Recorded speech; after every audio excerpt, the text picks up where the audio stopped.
जय श्री कृष्णा। राधे राधे। आज दिवाली का त्योहार माता लक्ष्मी की पूजा का समर्पित है।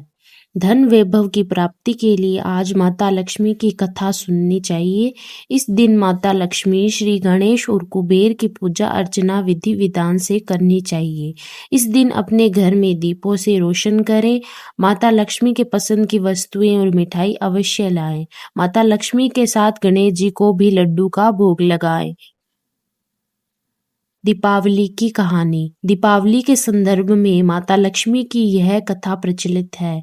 एक बार कार्तिक मास की अमावस्या तिथि को माता लक्ष्मी जी विचरण कर रही थी। तभी वह रास्ता भूल गई। हर ओर घोर अंधेरा था। पृथ्वी लोक पर हर कोई सो रहा था। घर के दरवाजे बंद थे। माता लक्ष्मी भ्रमण करते हुए एक वृद्ध महिला के घर पहुंची, जो चरखा चला रही थी। उसने माता लक्ष्मी को विश्राम करने के लिए बिस्तर दिया और सारी व्यवस्था की, जहां पर माता लक्ष्मी ने विश्राम किया। इस दौरान वह वृद्धा अपने काम में व्यस्त रही। काम करते करते वह सो गई। जब उसकी आंख खुली तो उसकी कुटिया की जगह महल बन गया था। उसके घर में धन धान्य के अतिरिक्त सभी चीजें मौजूद थी। किसी चीज की भी कमी नहीं थी। माता लक्ष्मी वहां से कब चली गई थी, उस वृद्धा को पता नहीं चल पाया था। माता लक्ष्मी उस महिला की सेवा से प्रसन्न होकर उस पर कृपा की थी। उसके बाद से हर वर्ष कार्तिक अमावस्या को रात्रि में प्रकाशोत्सव करने की परंपरा शुरू हो गई। इस तरह माता लक्ष्मी के आगमन के लिए लोग अपने घरों के द्वार खोलकर रखने लगे। लक्ष्मी माता की दूसरी कहानी। किसी नगर में एक साहूकार रहता था। उसकी एक बेटी थी। वह रोजाना घर के सामने पीपल के पेड़ पर जल चढ़ाती थी। उस पीपल में लक्ष्मी जी का वास था। एक दिन उसी पीपल के पेड़ से लक्ष्मी जी प्रकट हो गई और साहूकार की बेटी से बोली, मैं तुझसे बहुत प्रसन्न हूँ, इसलिए तुझे सहेली बनाना चाहती हूँ। साहूकार की बेटी बोली, क्षमा कीजिए, मैं अपने माता पिता से पूछकर ही बताऊंगी। उसने घर आकर अपने माता पिता से सारी बातें कही और उनकी आज्ञा से लक्ष्मी जी का प्रस्ताव स्वीकार कर लिया। इस तरह वे दोनों सहेलियां बन गई। लक्ष्मी जी उससे बहुत प्रेम करती थी। एक दिन लक्ष्मी जी ने उसे भोजन के लिए बुलवा दिया।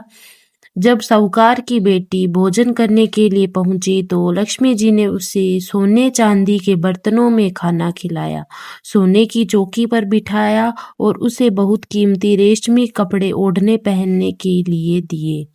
इसके बाद लक्ष्मी जी ने कहा कि कुछ दिन बाद मैं तुम्हारे यहाँ आऊंगी। साहूकार की बेटी ने हाँ कर दी और घर चली आई। उसने जब सारी बातें माता पिता को बताई तो वे बहुत खुश हुए, लेकिन बेटी कुछ सोचकर उदास होकर बैठ गई। जब साहूकार ने इसका कारण पूछा तो उसकी बेटी बोली, लक्ष्मी जी का वैभव बहुत बड़ा है, मैं उन्हें कैसे संतुष्ट कर सकूंगी।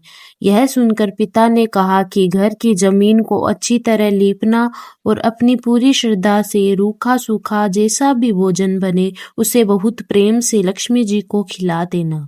पिता की बात पूरी ही करने वाले थे कि एक चील कहीं से उड़ती हुई आई और बेशकीमती 9 लाख का हार साहूकार के आंगन में गिराकर चली गई। यह देखकर साहूकार की बेटी खुश हो गई। उसने पिता की बात मानी और घर को सुंदर तरीके से सजाया, जमीन की सफाई लिपाई की। चील ने जो हार उनके घर में गिराया था उसे बेचकर लक्ष्मी जी के लिए अच्छे भोजन का इंतजाम किया। उन्होंने सोने की चौकी और रेशमी दुशाला खरीदा। जब लक्ष्मी जी घर आई तो साहूकार की बेटी ने उन्हें सोने की चौकी पर बैठने को कहा। इस पर लक्ष्मी जी ने कहा, इस पर तो राजा रानी बैठते हैं। इतना कहकर वह साफ जमीन पर ही आसन बिछाकर बैठ गई और बहुत प्रेम से भोजन किया।